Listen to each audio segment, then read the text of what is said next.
लड्डू गोपाल की पूजा तो सभी करते हैं, पर ये नहीं पता कि लड्डू गोपाल भगवान का नाम पड़ा कैसे। ब्रज के वृंदावन के एक प्रसिद्ध संत थे जिनका नाम था श्री कुंभन दास जी महाराज। लड्डू गोपाल प्रभु का नाम क्यों पड़ा हम आपको बताएं। कुंभन दास जी जो थे, कुंभन दास जी महाराज कभी कहीं बाहर नहीं जाते थे, वो अपने घर में ही रहते थे और घर में ही रह करके प्रभु की सेवा किया करते थे। सुंदर सुंदर प्रसाद बना के भगवान को भोग लगाना, आरती करना, स्नान करवाना, सब कुछ 24 घंटे भगवान की सेवा में। एक दिन उन्हें निमंत्रण आया कहीं ब्रज के किसी गांव से कि महाराज आपको हमारे यहाँ कथा करने के लिए आना है। तो कुंभन दास जी ने कहा भैया मैं तो कभी बाहर जाता भी नहीं और मैं आपके यहाँ कैसे आऊंगा। कुंभन दास जी से गांव वालों ने थोड़ी जिद की कि नहीं नहीं महाराज कथा तो हम आपसे ही करवाएंगे। कुंभन दास जी ने कहा यदि ऐसी बात है तो ठीक है, मैं सुबह जल्दी पूजा करके अपने ठाकुर जी की सेवा करके प्रसाद बना के रख दिया करूंगा। मेरा पुत्र जो रघुनंदन है वो प्रसाद लगा दिया करेगा दोपहर का और मैं आपके यहाँ दोपहर में कथा करने आ जाया करूंगा। शाम को फिर वापस आके ठाकुर जी की सेवा कर लिया करूंगा।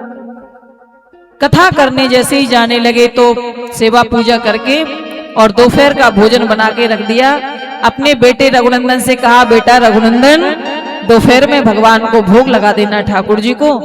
रघुनंदन बालक रूप में थे छोटे से, उन्होंने कहा ठीक है पिताजी आप जाइए मैं भोग लगा दूंगा। भोग तो सभी लगाते हैं। तो जैसे ही पिताजी गए दोपहर का समय हुआ, नन्हा सा बालक, पिताजी की आज्ञा का पालन करना है, भोग का थाल उठाया प्रसाद का और ले जा करके गोपाल जी के सामने ठाकुर जी के सामने रख दिया और सामने रख करके हाथ जोड़े आइए प्रभु प्रसाद पाइए। बैठे बैठे 10 मिनट 20 मिनट आध घंटा पौन घंटा फिर 1 घंटा हो गया, अभी तक भगवान नहीं आए। अब तो रघुनंदन वहीं बैठे बैठे रोने लगे, कहने लगे यदि आज आपने प्रसाद नहीं पाया तो पिताजी मुझे बहुत डांटेंगे कि तुमने भाव से खिलाया नहीं होगा, इसलिए थाली में जैसा का तैसा पड़ा है। प्रभु ने नहीं पाया, प्रभु भूखे रह गए। जैसे ही रोने लगे बालक रूप में रघुनंदन और तेज तेज रुदन करने लगे, जब तक आप पाओगे नहीं तब तक मैं यहीं बैठा रहूंगा, यहाँ से जाऊंगा ही नहीं, चाहे कुछ भी हो जाए, जल तक नहीं पीऊंगा ना भोजन करूंगा। प्रभु ने कहा अरे ये तो बालक हट पकड़ गया, अगर मैं प्रकट होकर के प्रसाद नहीं पाऊंगा तो ये भी आज कुछ नहीं खाएगा, ऐसे ही बैठा रहेगा, इसकी हालत खराब हो जाएगी रो रो करके। आप सत्य मानिए प्रतिमा से श्री विग्रह जो भगवान का वहां पर था उससे गोपाल जी प्रकट हो गए और प्रकट होकर के साक्षात रूप में प्रसाद पाने लगे। प्रसाद पाने लगे, थाली में जितना भोजन था प्रभु ने जल्दी जल्दी पूरा समाप्त कर दिया। सांझ के समय जैसे ही कुंभन दास जी लौट करके आए, बेटा रघुनंदन कथा करके अभी अभी लौटा हूं। हम लोग भी जब कथा करके जाते हैं तो बहुत तेज भूख लगती है, पहले लगे ना लगे लेकिन जब यहां से जाओ तो बहुत तेज भूख लगती है। तो जैसे ही लौट करके वापस आए कुंभन दास जी तो बोले बेटा रघुनंदन बहुत तेज भूख लगी है, ठाकुर जी का प्रसाद रखा होगा, लाओ ला करके दो और मैं उस प्रसाद को पाऊं जिससे मेरी क्षुधा निवृत्ति हो जाए, भूख मिट जाए।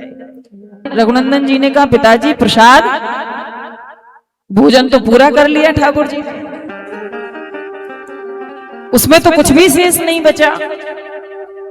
कुंभन दास जी ने सोचा मेरा पूरा जीवन निकल गया, मैं तो ठाकुर जी के सामने थाली रखता हूं और प्रसाद हाथ जोड़ करके लगा दिया, निवेदन कर लिया ठाकुर जी से, वापस उठा के थाली खुद खा लेता हूं। ये तो कह रहा है पूरा खा गए ठाकुर जी। एक दिन तो उन्हें लगा कि बच्चा है भूख लगाई होगी शायद इसलिए इसने पा लिया होगा, कोई बात नहीं झूठ बोल गया। दूसरे दिन फिर आए कथा से वापस तो फिर प्रसाद मांगा।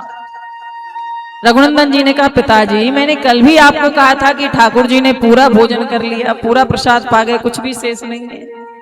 ऐसे ही करते करते कथा के 7 दिन व्यतीत हुए। 8वें दिन पिताजी जब कुंभन दास जी घर पर रुके तो उन्होंने बढ़िया सुगंधित देसी घी के बेसन के लड्डू बना करके तैयार किए और सुंदर, जैसे हमारे राजस्थान में बूंदी के लाडू प्रसिद्ध हैं, उसी प्रकार से उन्होंने बेसन के सुंदर लड्डू बनाए और थाल में भर के रख दिए। रघुनंदन, आज भी भगवान को प्रसाद तुम ही लगाओगे, तुम्हारे हाथ से प्रभु भोजन पाते हैं। प्रसन्न होकर के और लड्डुओं से भरा हुआ थाल लेकर के रघुनंदन जी गए, पिताजी चारपाई के पीछे छुप गए और जैसे ही थाल सामने रखा और हाथ जोड़ करके कहा, प्रभु आइए, आज तो बहुत खुशबू आ रही है, पिताजी ने बढ़िया अच्छे बेसन के लड्डू बनाए हैं, बहुत स्वादिष्ट। जैसे ही निवेदन किया, फिर भगवान प्रकट हो गए और प्रकट होकर के जल्दी जल्दी लड्डू उठा करके खाने लगे। आज कुम्भन दास जी को लगा कि आज से बढ़िया अवसर फिर कभी नहीं मिलेगा। मैंने तो प्रकट नहीं कर पाया, लेकिन पुत्र ने यदि इनको प्रकट कर लिया, जाकर के तुरंत ही शरणागत हो जाऊं, प्रभु का दर्शन मुझे हो गया, इनका आशीर्वाद मुझे भी मिल जाएगा। अपने आप को न रोक सके, प्रभु को प्रकट हुआ देख करके, और जैसे ही चारपाई के पीछे से निकल करके कुम्भन दास जी आए और आकर के भगवान के चरणों में एकदम साष्टांग लेट गए। जैसे ही लेटे तो प्रभु तुरंत ही जड़वत हो गए। कुम्भन दास जी को उन्होंने देखा, तुरंत जड़वत हो गए। मुंह का लड्डू मुंह में और हाथ का लड्डू हाथ में। एक लड्डू मुंह का था, वो चबा नहीं पाए तो मुंह का लड्डू मुंह में ही रह गया, हाथ का लड्डू हाथ में ही रह गया। और तभी से हमारे प्रभु का नाम पड़ गया। बोलिए लड्डू गोपाल भगवान की जय।